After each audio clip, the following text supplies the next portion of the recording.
Upadanje biodiverzitete v kmetijskih ekosistemih je posledica dveh med seboj na videz nasprotujočih si procesov. Intenzifikacijo kmetijstva merimo v povečanju proizvodnih vložkov, kot so na primer gnojila, delo in kapital, ter velikosti kmetijskih zemljišč na isti površini z namenom povečanja produktivnosti. Zaraščanje pa je po drugi strani posledica opustitve kmetijske rabe, saj ob odsotnosti košnje, paše in drugih človeških posegov agroekosistemi v večjem delu Evrope postopno preidejo v gozd. Po poročilu Evropske agencije za okolje se kot vir pritiska na evropske vrste in habitatne tipe v kmetijskih ekosistemih najpogosteje pojavlja problem opuščanja rabe travišč. Temu sledijo trije dejavniki, ki so povezani z intenzifikacijo rabe, torej raba fitofarmacevtskih sredstev, intenziviranje paše in prepašenost ter spreminjanje kmetijske rabe tal, na primer zaradi premene travinja v orne površine. Pomemben vpliv pa ima tudi usuševanje, odstranjevanje krajinskih značilnosti zaradi povečevanja in zložbe kmetijskih zemljišč, torej komasacij, onesnaževanje vodnih teles in širjenje površin kmetijskih zemljišč. Se pa pomembnost posameznih dejavnikov lahko lokalno med območji tudi precej razlikuje. Tako intenzifikacija kmetijstva kot zaraščanje povzročata izginjanje in degradacijo, torej slabšanje stanja življenjskih okolij v kmetijskih ekosistemih. Ko spremenimo način rabe tal in tehnologijo pridelave ali prireje, namreč spremenimo tudi mikrostrukturo in vrstno sestavo rastlin in drugih organizmov na kmetijskih zemljiščih. Prihaja tudi do homogenizacije oziroma poenotenosti krajine, saj širjenjem obdelovalnih površin odstranimo različne aerobne in manjšinske habitate in strukture. V krajini je tako manj prostora za življenjske potrebe različnih vrst, zato se njihova vrstna pestrost običajno zmanjša. Poveča pa se lahko tudi smrtnost zaradi poginov živali in drugih organizmov ob stiku s kmetijsko mehanizacijo ali zaradi zastrupitve porabi fitofarmacevtskih sredstev. Da bomo lahko te procese lažje razumeli, si oglejmo 3 primere izbranih vrst ptic v različnih slovenskih regijah, na katere je imel takšen razvoj kmetijstva v zadnjih 3 desetletjih izrazito negativen vpliv. Kosec je na Ljubljanskem barju gnezdilec vlažnih, ekstenzivno rabljenih travnikov, ki so jih kmetje v preteklosti zaradi mokrotnosti terena in slabe krmne vrednosti praviloma kosili proti koncu poletja. Uporabljali pa so jih predvsem za steljo živini. A v zadnjih desetletjih se je to močno spremenilo. Melioracija oziroma osuševanje kmetijskih zemljišč je postala bolj učinkovita. S tem pa so bili vzpostavljeni pogoji za povečanje pridelka na travinju in izboljšanje njegove krmne vrednosti. To je bilo mogoče z večjim gnojenjem in zgodnejšo košnjo, zato se je travna ruša spremenila. Del travinja pa so kmetje lahko preorali tudi v njivske površine. Ta proces je imel na številčnost kosca dramatične posledice, saj se je število pojočih samcev v zgolj 3 desetletjih zmanjšalo za skoraj 90%. Kosec je namreč tako imenovana selivka na dolge proge, zato z gnezditvijo pri nas prične konec maja in posledično nujno potrebuje pozno poleti košene travnike, da lahko uspešno spelje svoje mladiče.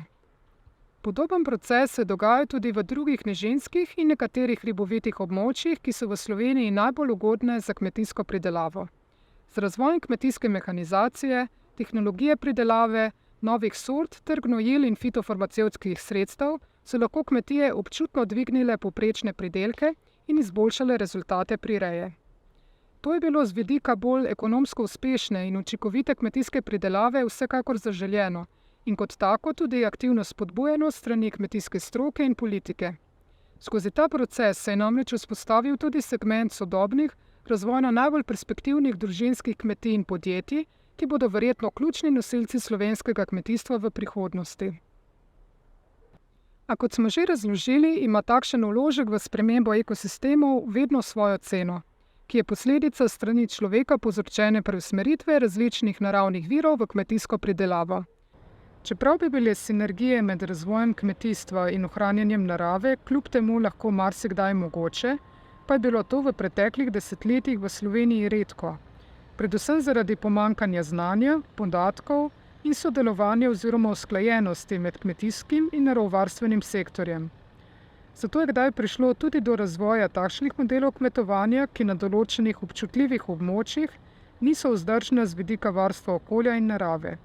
Takšna območja so na primer vodovarstvena območja in območja Natura 2000. Eden od bolje raziskanih primerov v Sloveniji je populacija rjavega srakoperja v Šturmovcih na Dravsko-Ptujskem polju.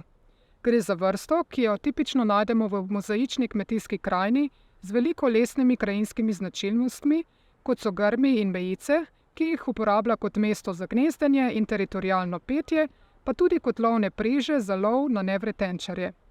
Prihranjuje se namreč s hrošči, kobilicami in drugimi vrstami, katerih številčnost je največja na ekstenzivno rabljenih travnikih in pašnikih. Številčnost rjavega srakoperja se je na območju Šturmovcev v 30 letih zmanjšala za kar 95%, v zadnjih letih pa tam gnezdi le še okrog 10 parov. V nedavno opravljeni analizi so ugotovili, da sta imela verjetno največji vpliv na populacijski trend širitev njivskih površin na eni strani ter zaraščanje preostalih travišč na drugi. V številnih območjih pa do sedaj opisani razvoj kmetijstva ni bil mogoč zaradi naravno-geografskih omejitev, kot so goratost, strmost terena, plitvost tal in sušnosti, pa tudi oddaljenosti od večjih urbanih središč in možnosti za zaposlitev. Takšna podeželska območja se zato v zadnjih desetletjih soočajo s staranjem in depopulacijo oziroma odseljevanjem prebivalstva. Prihaja pa tudi do opuščanja kmetij in posledične kmetijske rabe, zato se kmetijska zemljišča postopno zaraščajo v gozd. Negativne posledice pa ima tudi na določene vrste ptic kmetijske krajine, kot je na primer vrtni strnad, ki potrebuje obsežne površine odprtih suhih travišč. Gre za kritično ogroženo gnezdilko, ki je v Sloveniji tik pred izginotjem. Leta 2023 so našteli le še 4 pojoče samce na enem najdišču, še pred 20 leti pa so jih na različnih lokacijah v jugozahodni Sloveniji prešteli okrog 80. Če želimo uspešno ohranjati naravo in vzpostaviti sonaravne sisteme kmetijske pridelave, pa ni dovolj, da razumemo zgolj povezavo med biotsko pestrostjo in naravo tal, temveč je te interakcije treba razumeti v širšem družbenem kontekstu. Raba tal je v kmetijskih ekosistemih namreč odvisna od proizvodnega načrta in ekonomike kmetij ter znanja, stališč, preferenc in življenjskih okoliščin kmetov oziroma lastnikov zemljišč.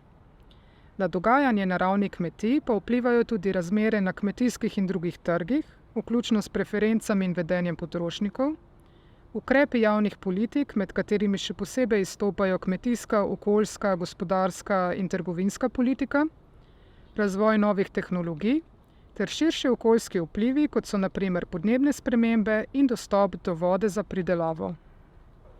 Toda ali je dejansko mogoče doseči ekonomsko in socialno vzdržen razvoj kmetijstva in hkrati ohranjati tudi biotsko pestrost?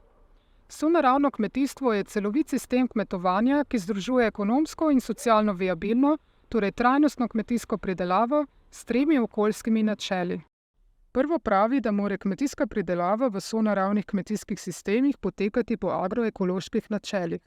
To pomeni, da pri kmetijski pridelavi v največji možni meri uporabljamo funkcionalno agrobiodiverziteto in lokalne ekosistemske storitve. Na ta način zmanjšamo tudi negativne učinke kmetijstva na okolje, saj se na primer spodbuja zaprt krogotok hranil in zmanjšanje potrebe po dodajanju zunanjih vložkov, kot so na primer mineralna gnojila in fitofarmacevtska sredstva. Zmanjšali pa naj bi se tudi neto izpusti toplogrednih plinov. Tretje načelo pa je skrb za naravo, ki vključuje upravljanje s tradicionalno kmetijsko krajino in ohranjanje ogroženih in drugih značilnih vrst, ki so vezane na kmetijske ekosisteme. Brez kompromisov na obeh straneh torej ne bo šlo, kar predvsem pomeni, da bo nujno dobro načrtovanje, kje in na kakšen način naj poteka kmetijska raba prostora in kako vanjo vključevati izvajanje naravovarstvenih praks.